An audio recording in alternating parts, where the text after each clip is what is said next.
Hello, my special friends. This is Shelley from Koala Knits and Knacks, and I'm excited to show you this pattern. I love this sparkle yarn. Can you see? I'm folding it up. You can see the little sparkles. I used the Red Heart Scrubby Sparkle yarn, and I also used Bernat Handicrafter 100% cotton. I put the two together and made this beautiful cloth. Like, it is shimmery and absolutely gorgeous. This would make a beautiful gift, but I'm going to keep these ones for myself because I absolutely love them. But great for your kitchen, scrubbing the counter, scrubbing your pots, like cleaning, whatever. Great cleaning cloth because it's got that little scrubby stuff in there. And yet it still has cotton, so it's going to be used and wash beautifully and not hold any of the smells because it's cotton. And you're going to just absolutely love it. It's just, you can scrape your pots and pans with this and it'll be beautiful. Or you can use them as a skin exfoliator. I actually made them for that reason, thinking that this would be a great skin exfoliator because these little nylon flecks are not harsh. They're actually quite perfect. If you make a scrubby out of the nylon knitting, of course, that's way too hard for your skin. You're never going to use that. But this nylon, this little scrubby material mixed with cotton is like a soft kind of coarse kind of feel and will be an excellent addition to your skin exfoliation routine. Take one in the shower and you've got an exfoliator there, and it's not going to be too harsh. I can promise you that. Okay. And so you can choose what you're going to make them for, but I absolutely love them. Okay. So for each cloth, you need one ball of Bernat Handicrafter cotton yarn, one little ball, and you'll have about a quarter of a ball left. And out of this ball of Red Heart Scrubby Sparkle, I've made two so far, and that's still what's left in this ball. I mean, you can make 3, maybe even 4 out of one scrubby sparkle ball, which is amazing. And I have about a quarter ball left of the cotton. So I think that that's just very cool. Okay, so I used my Addi 46 needle machine. And yeah, once you have that ready and you've got your yarn, let's get started. All right, so using our 46 needle machine, we are going to start with lining our white needle, last white needle and the first black needle in line with our yarn guide. And we're going to cast on with waste yarn, a color that you can see very clearly when you are, a color that's a contrast to the working yarn that you're going to use. So we're going to go behind and in front, all the way around. I just love how this turned out. I made one at first so that I could see if it was, going to actually work. And it did. Like, I have no trouble with cotton in my machine. Like, the trick, my friends, to cotton in a machine is you need an excess amount of patience because you have to go slower to make sure that every needle catches it, and your tension has to be right. So if you are having a bad day or if you've had a bad week and you are low on patience, which we all get sometimes, then put this video in your library and pick it up on a day that you have a little bit of patience for it, because you just have to be very careful, and I'll show you in a minute. So I'm going to do, one more row of this waste yarn. You do as many rows as you like. I generally do 7, but before I get to the end, I'm going to change my counter to 0, so I am ready to begin. I'm going to go ahead, I'm going to cut my waste yarn, open that latch, put it between the last white and the first black. And now we are going to make the magic happen. We are going to put both of our strands together, the Bernat Handicrafter yarn, 100% cotton, and this scrubby yarn. Now, you'll see that the cord that's holding these little nylon ends is very thin, okay? Much thinner than the cotton strand that you have. So sometimes the needle has a hard time picking it up because you need different tension on both of the pieces. And I'm going to show you how you're going to accomplish that, okay? No worries. We got it. We got this. So first we're going to knit the first 3 or 4 needles. Then I'm going to do as always. I'm going to pull on the working yarn from the back and pop that underneath that divider just so that I can have nice tension on my first few needles. I'm going to tie one little knot to hold that in place. Then we're going to go slowly, my friends, slowly. See how that one didn't want to pick up that nylon cord? Because it's thin and it's it needs more tension. So I'm going to just peek up in my camera, see if you can see my hands. I'm going to put the handy crafter between my two fingers like that. And then I'm going to, with my index finger and my thumb, I'm going to hold this nylon one. I'm going to let the cotton one slide through my fingers, but I'm going to put some tension on this little nylon one, because by putting tension on it, it lines it up underneath that little needle there, and it makes it easier for it to grab. But don't put too much tension, because then your handle will scream at you because it doesn't want to work to pick it up. Okay, so just a little bit, and we're gonna watch as this goes down, making sure we have lots of slack coming out of both balls. Okay, this one was going to be tight, so my handle would probably have screamed at me. And then we're going to slowly enjoy the process. Look at that. So I've got a little more tension on the white one than I do on the coral one. And we are coming around. This is row 2. See, it's not that bad. See, I told you how much patience you needed, and now I'm showing you how actually easy it is. So, you know, tell you a little bit worse than it is, and then when you do it, you're gonna say, oh, Shelley, that's no problem. I love making these. So anyways, no, the last one that I did gave me a little bit of problem. This one is, oops, now I spoke too soon. It's just getting started, okay, when you stop. But that's because it was my first one doing with the double strand of yarn like this. And I had to learn some little tricks, but I'm going to give you those little tricks now. Like going, you want to make sure that you go as slow as what your machine wants you to go for this yarn. There's not a lot of give in it because it's cotton and it's nylon. So it's not like knitting with acrylic yarn. So you want to be more careful and more gentle with your machine. Again, I'm putting a little bit more tension on the white. I'm going at the speed that my machine wants me to. I'm making sure that there's lots of slack on the yarn that's coming out of the ball. And I'm going the speed my machine likes, which is not, oops, see?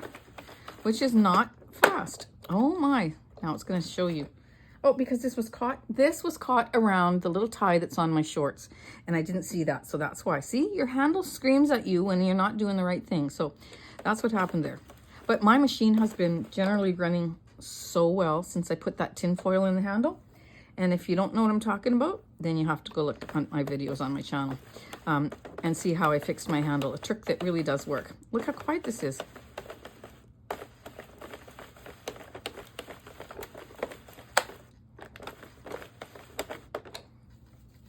Take some slack out of the ball. And we are going to continue in this manner. Oops, I was going to tuck a stitch there. Caught that one on time. Until we have 33 rows, okay?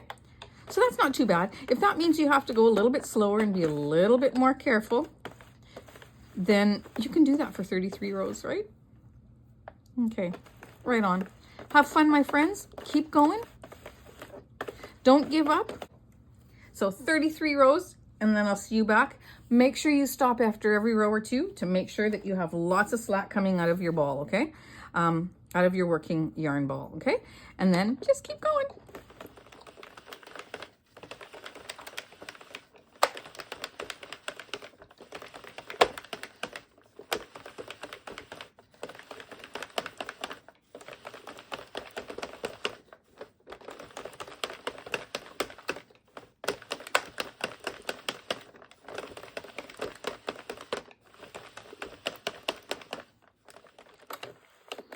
Okay, so with the magic of camera, I am on row 30, and I'm telling you that took 10 or 15 minutes, literally, because I got in a groove here. I let go of it at the back here. Once I started going, my machine got used to it. I don't know. Well, it's not the machine. I got used to the tension and the speed that it needed.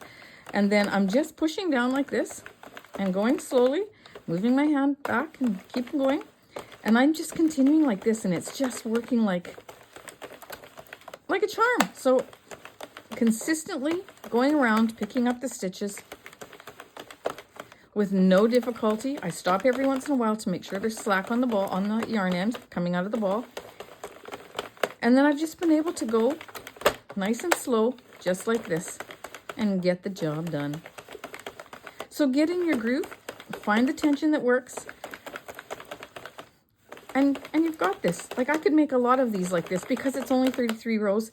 And if it takes me 20 minutes to do 33 rows, well, big deal. How much is 23? Oops, how much is 20 minutes, right? Let's take some slack out of that ball. Okay, so this is my 33rd row. I'm going to watch for that black marked divider coming around so I know when I'm at the end. Right here. I need to take my black felt permanent marker and do that again. And I'm going to just finish up right there. Then I'm going to cut my tails. You don't need a long tail. Put it between that last white and that first black. Then you're going to grab your waste yarn again, okay? I'm going to put that into my yarn feeder. I'm going to hold all 3 tails. I'm going to make sure that that cotton yarn picks that up, okay? And I'm going to pull on that to make it a little bit snugger. Then I'm going to give it a little tie. And I'm going to go around and I'm going to do as many rows as I like. So I'm going to keep going until I get the desired amount of rows that I need for waste yarn. And for me, I'm going to do 7 or 8 rows. And when I'm done that, I will see you back.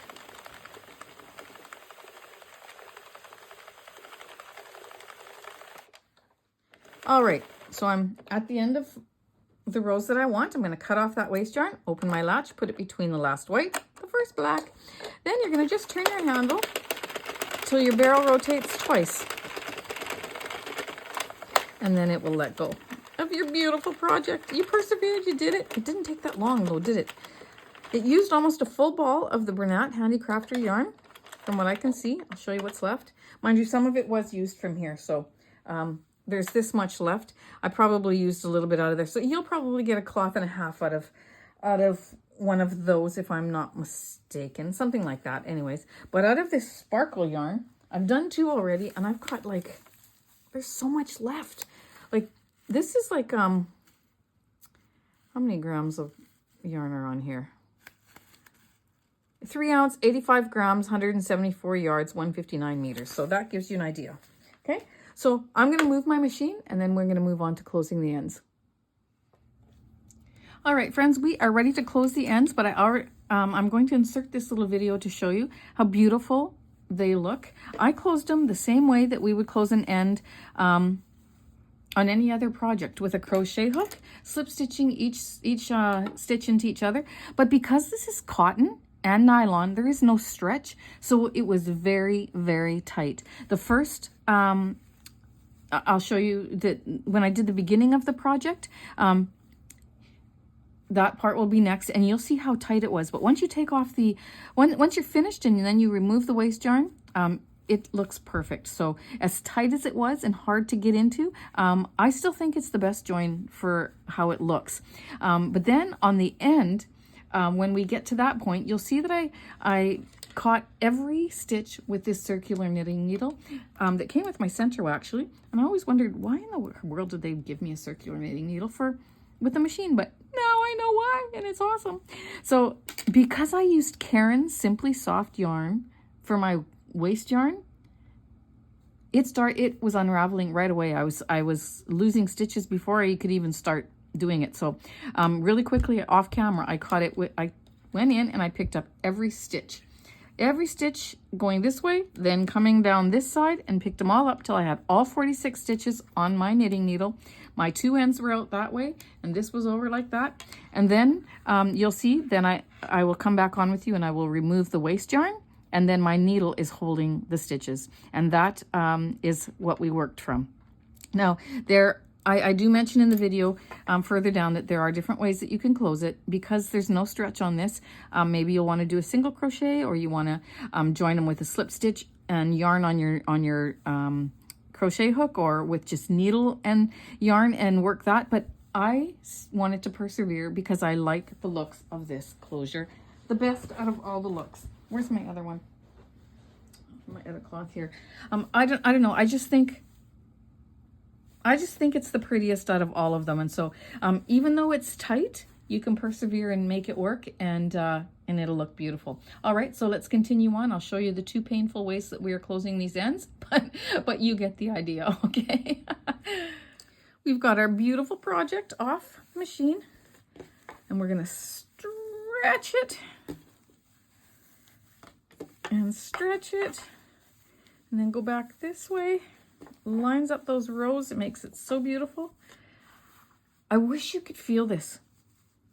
Well, you'll feel it because you're making it, so you'll be able to feel it, but man, is it ever nice. Okay, and we're going to go ahead and close our ends. So grab yourself 2 stitch markers. For me, that is my bobby pins.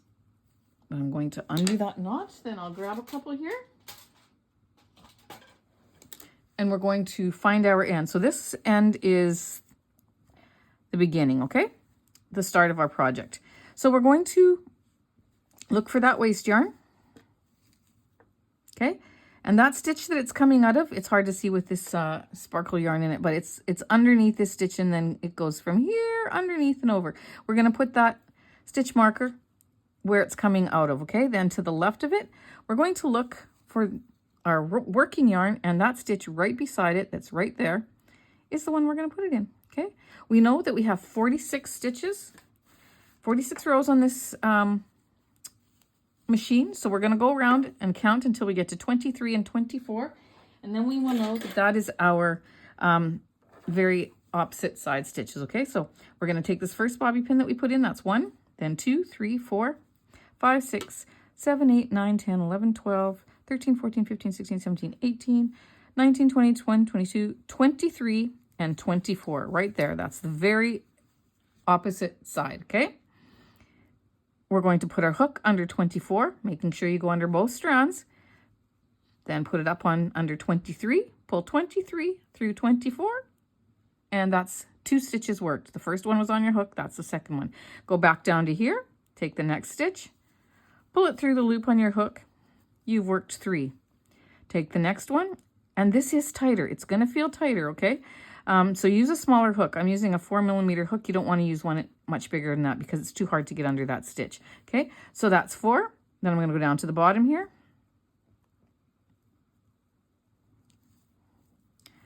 5, up to the top here.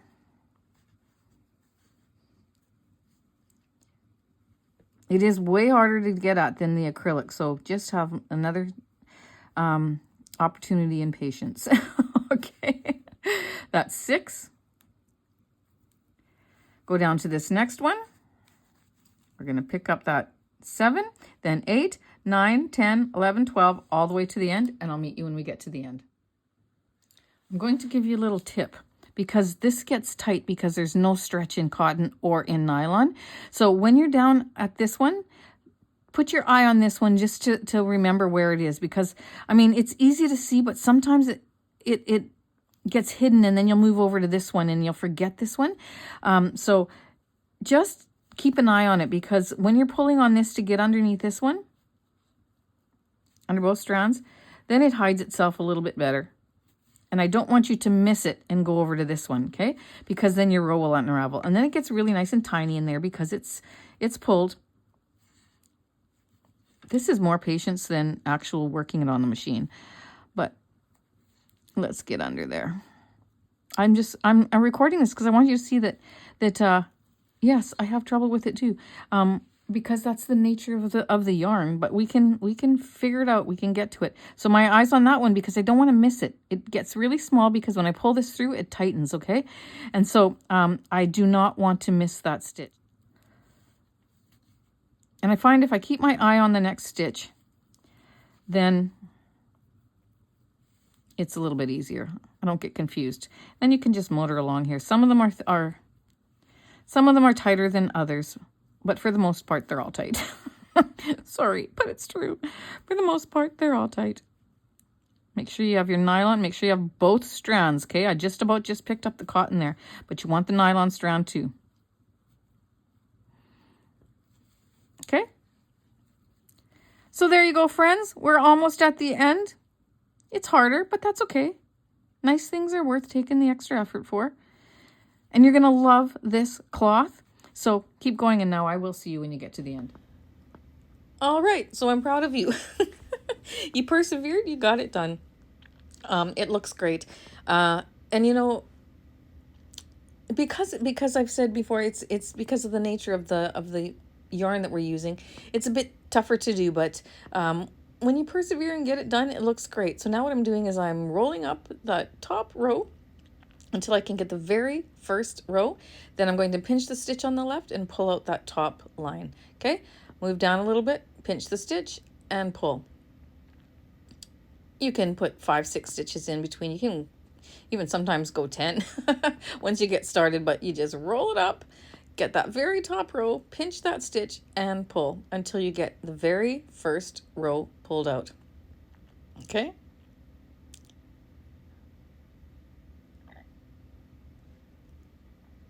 Once that row is all undone, that first row, then you can take this is the last one, you can take that yarn end and you can just pull it and it will unravel the whole rest of the waste yarn with absolutely no problem. Okay, so here, almost done, just about there. All done, and now we've got this beautiful, beautiful project, and now we can see that it just worked out beautifully. All right, so you can see here that I added a circular knitting needle to catch all the stitches because this Caron Simply Soft yarn is the wrong yarn to use for waste yarn. It just has been unraveling like nobody's business, and I was losing stitches, so I quickly put in a circular knitting needle to catch all the stitches, and now I'm going to remove this yarn, get it out of the way. Okay, so once I get that done, I'll see you back. All right, so here we are with our circular knitting needle catching all the stitches. And you know what? Why do we use waste yarn at the end of our project? That is a question I'm asking myself now, because we could just take it off with a circular knitting needle, just like we take off stitches if we're going to cinch the end, and then just work from that. And then there's no unraveling because the end of the project unravels so easily. But anyway, something to think about, and I might consider trying in my next project. Okay, but I'm going to count to 23 and 24, and that's what we do with the other end too, and that will find our exact side here. 1 2 3 4 5 6 7 8 9 10 11 12 13 14 15 16 17 18 19 20 21 22 23 and 24 are these two right there. Okay, and I'm going to put my hook underneath 24. Count that as 1 because we want to count all of our stitches, make sure they're all worked. Go to 23, pull that through, slip stitch. Go down to this next one on the bottom and pull it through. Now I could choose to add yarn to my crochet hook and do a slip stitch to join that way if I wanted to, and do a slip stitch through each of these loops with a piece of yarn and my crochet hook. But I don't like the looks of that as much as I like this join. So I'm going to persevere with the tightness of this because this is tight, because there is no stretch. But I've done hard things before. I can do hard things now because I like it better. Some of you might be thinking, nope, I'm not doing it that way. It doesn't make sense. It's cotton. It doesn't stretch. It's too tight. There's a million other ways you can sew up your ends, and go for it. Like seriously, go for it, because do it whatever you like best. But I like this join, the looks of this join the best. And so that's why I want to do it. Like it was tight on this end too, but look how beautiful that looks. So because it's not impossible, I'm going to do it. Okay. I'm going to keep going down to here. I'm going to pull this little thing a little bit tighter. Okay. And make it go through. It's not so hard. It looks harder than it actually is. It's not as easy as acrylic yarn. There's no doubt about that because there's no give, like I've said before, but it's doable. Okay, so I'm going to struggle with this, but I'm going to get it all the way to the end, and I'll see you back at the end, okay? Don't give up. You got this. I'm stubborn. I can do it. Okay. All right, so that was tight, but it worked. I'm on my last one here. I'm going to work it. Then I'm going to yarn over with my tail, both of them. Take it through that loop, tie it off. All right, and once you have that knotted, you can just pull on the other end there, just like that. Let's get one side out first. And then you can pull the other side. Okay? And you take out your knitting needle, and then that loosens it and it's not so tight. And it's a beautiful finish. Like, I love that end better than any other closure. Like, there's all different kinds of closures. I think 5 or 6 different closures that you can do. You can do a single crochet across the top. But for me, I wanted to persevere because I really, really like this look the best. Okay, I'm going to go ahead and I'm going to put those ends in that needle. And I'm going to hide this. So it was tight to do, but once you get it off the needles, once you're finished and get it through and get it complete, then it doesn't look tight. It looks beautiful. Okay, I don't even have to work that back another time because it's, again, tight. Okay, so I'm going to cut that off.